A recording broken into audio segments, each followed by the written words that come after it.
On number 18, I'm trying to convert the equation from polar form to rectangular form. So my final answer should not have any r's, any thetas, or any trig functions. It should only have x's, y's, and numbers. So my strategy on this one is going to be to multiply by that denominator that we see there. So both sides I want to multiply by sine of theta minus cosine of theta.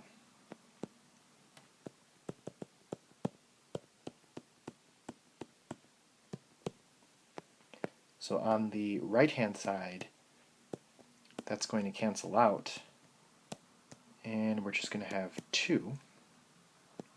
On the left-hand side, I'm going to have r times sine of theta minus cosine of theta.